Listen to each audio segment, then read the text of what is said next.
Om Sahana Vavatu Sahana Bhunaktu Sahaviryam Karvavahai Tejasvinavadhitamastu Ma Vidvishavahai. Om Shanti Shanti Shanti Hari Om. Namaskar. Welcome to Hinduism in Focus. When you are traveling across a wide or a powerful river, what is the most important knowledge you should possess? You should know how to swim. That comes first. That takes precedence over all other knowledge. If you go on a great river but do not know how to swim, however educated we may be, we run the risk of getting drowned. So let us talk about crossing the river and crossing the river of life. There is a story that illustrates this point that we're making crossing the physical river. A highly educated scholar had to cross a wide river to attend an important meeting. A scholar is called a Pandit in Hinduism. The Pandit engaged the service of a boatman to take him across that river. The wind and river current was going in opposite directions, so the journey was quite slow. Now, the scholars have the habit of constantly talking, engaging others in conversations. On this particular day, the boatman was quietly concentrating on steering the boat in the rough river. The scholar, it so happened, was the only passenger traveling and had no one to speak to. So he started a conversation with the boatman. And he asked, "Do you know how to read and write?" The boatman answered, "No, I do not know to read and write." So the Pandit said, the scholar, "You seem to be a strange person indeed. In these days, in every village, the government has established schools, and therefore you should know at least a little bit of reading and writing." Just to while away the time, however, the scholar continued speaking to the boatman. He next asked him, "Do you play any kind of musical instrument?" So the boatman respectfully answered, "Panditji, I have had no chance to learn any instrument." So the scholar felt that the conversation was going nowhere, and so he wanted some means of passing the time. Maybe a newspaper will do. So he asked the boatman, "Do you have a newspaper with you?" The boatman replied, "I don't have any education at all. What is the use of my having a newspaper?"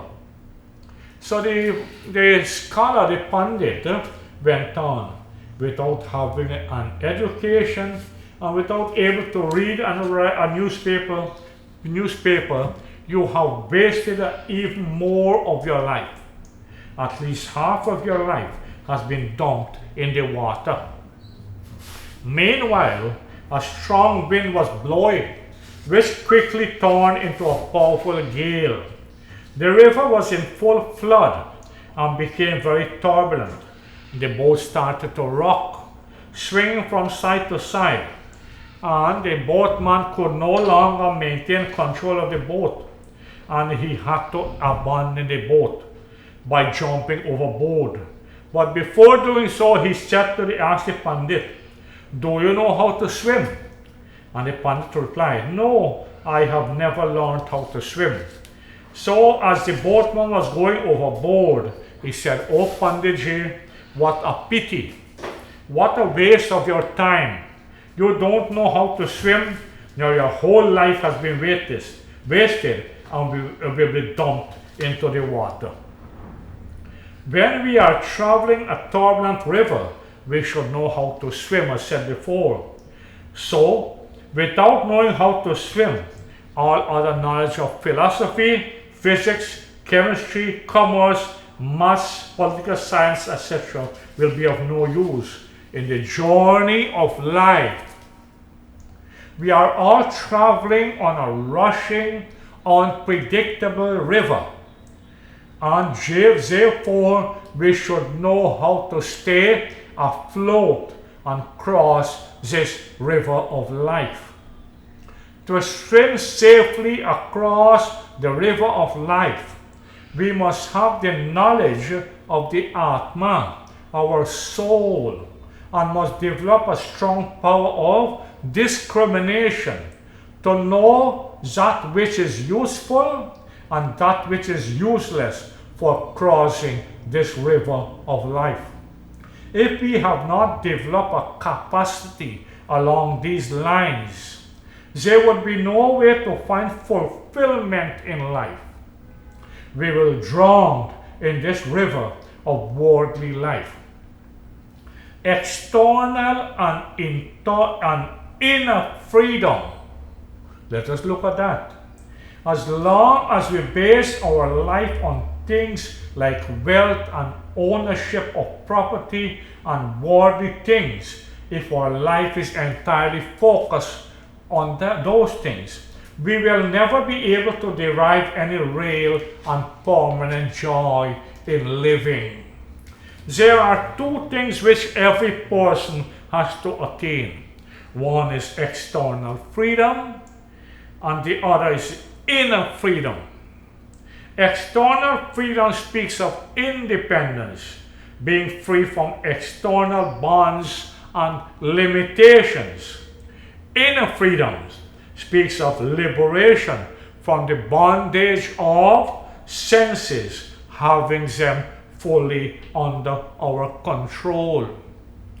Every individual should realize both freedoms, external and inner freedom. In the external world, so long as we are under the control of people, especially those who are unsympathetic towards us, will not be able to get real joy, supreme happiness.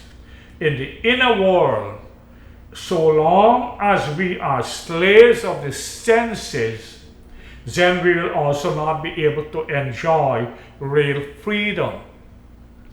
Even for outer freedom, sense control is important.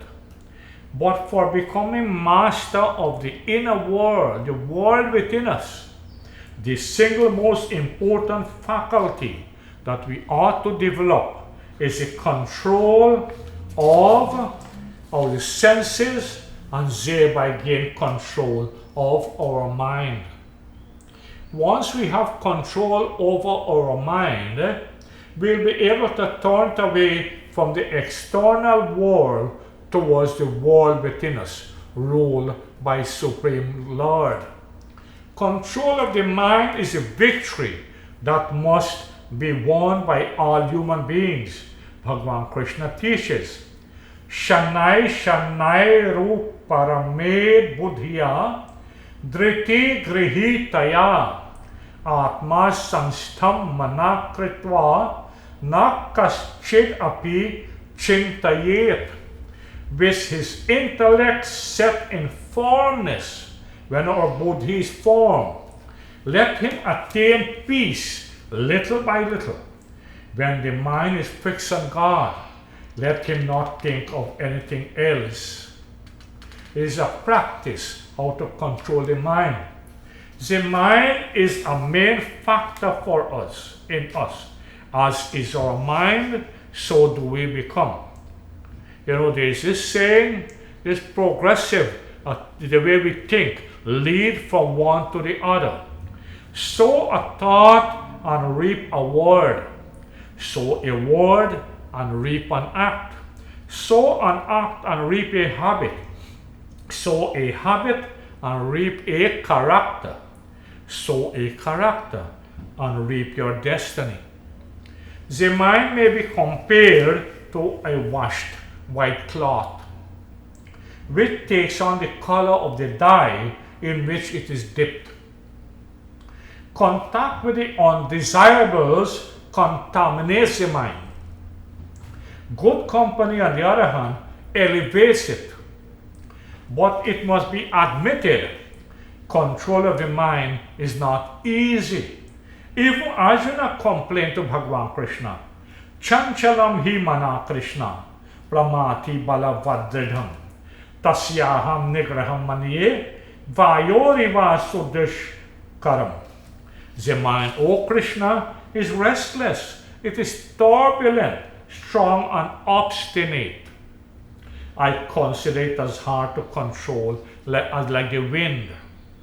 Bhagavan Krishna explained, admitted that the mind is difficult to control, but is not impossible. Asanshayam mahabaho mano durnigraham chalam abhyasena tu kaunteya vairagyena cha grihyate. Doubtless, the mind is restless and difficult to control, but by practice and non-attachment, it can be controlled. Turbulent by nature, the mind of even a wise man is carried away by the senses. As the wind carries a boat upon the waters, even so are our senses taking along with it the mind, resulting in the loss of our discrimination. So the sum total of our habits is what we call nature. It has come about as a result of our giving ourselves over bent to the bent of our mind. Unwillingly, we become creatures of our own mind. So he who wants to learn swimming has to do it repeatedly, practice. And it cannot be learned with one or two attempts.